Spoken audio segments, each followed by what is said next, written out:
घर की मुर्गी दाल बराबर। लेकिन मैं भी ये एहसास था कि शायद हम अलीगढ़ में कभी मेहमान नहीं हैं। तो गेस्ट ऑफ ऑनर सेक्रेटरी साहब डिसऑनर है।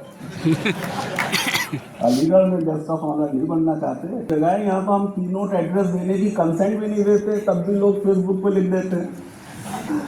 दरअसल इस पूरे मामले में जो मोस्ट ऑथेंटिक विटनेस और गवाह कोई हो सकता है वो मैं हूं।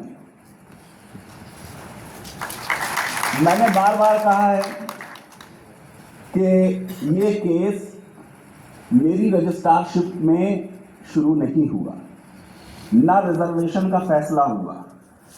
ये सारे फैसले दिसंबर जनवरी 2004-05 में होंगे और मैं रजिस्ट्रार 8 अप्रैल को बनूंगा और इलाहाबाद हाई कोर्ट में पहला इंटरिम ऑर्डर 11 फरवरी 2005 को हो चुका।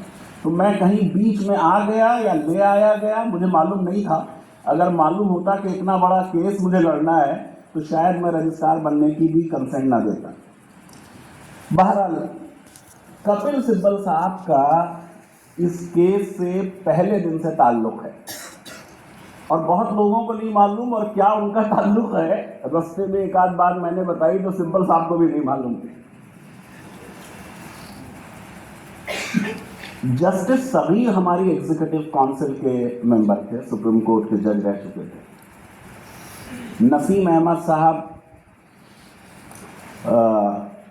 वाइस चांसलर थे। जाहिर है कि जब केस हो गया तो सगीर साहब को कंसल्ट किया गया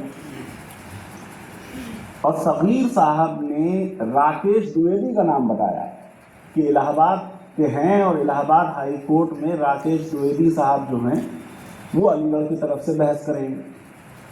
अब क्योंकि केस MD-MS का था, जैसे हमारे हबीब रजा साहब है, क्योंकि जाहिर है कि यहाँ मेडिकल कॉलेज के ऑडिटोरियम में हो रहा है तो मेडिकल के लोग होंगे ना, तभी तो वहाँ प्रोग्राम कर पाएंगे। तो प्रिंसिपल मुबश्शिर साहब थे, तो प्रिंसिपल मुबश्शिर साहब और मैं राकेश द्विवेदी साहब से मिलने गए उनको इंगेज करने के लिए। तो राकेश द्विवेदी साहब ने कोई फीस बताई जो अच्छी खासी ज़्यादा थी और उन्होंने कहा मेरे 3 जूनियर्स होंगे और 5 लोगों की फ़्लाइट के टिकट्स होंगे, ये होगा वो होगा। अब हमें उस ज़माने तक लॉ पढ़ाते थे, लेकिन जाहिर है कि अदालत का इतना अंदाज़ा नहीं था। आपको मालूम है लॉ इन बुक्स और लॉ इन कोर्ट ज़रा डिफरेंट होता है।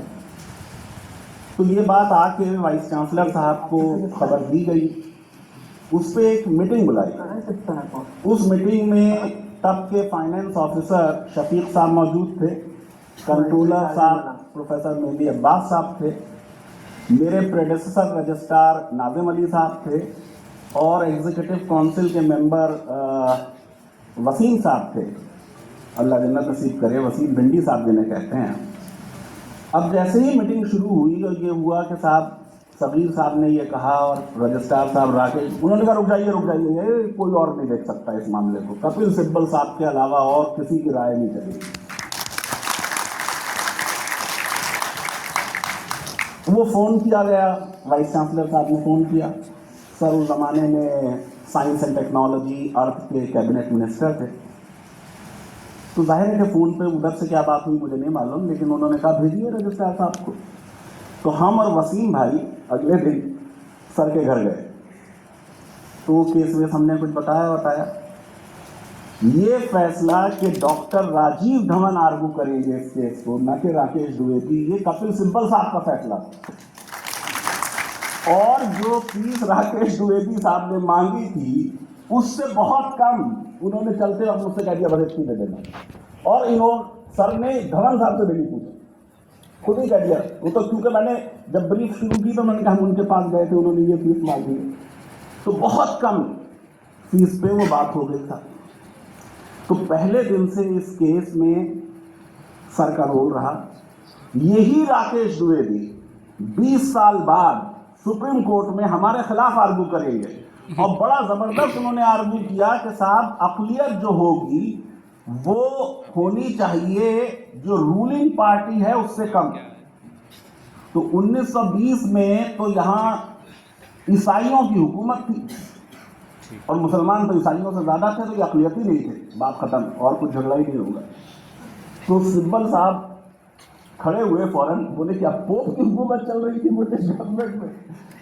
तो बड़े स्ट्रॉन्ग आर्गुमेंट आपके खिलाफ लिए जिसको हम इंगेज करने जा रहे थे, और वो उस वक्त क्या आपको तो सब मालूम नहीं था ये मामला, लेकिन इवेंचुअली ये हुआ और राजीव धवन साहब ने यकीनन इस केस में बड़ा अहम किरदार अदा किया और अपनी ख़राब सेहत के बावजूद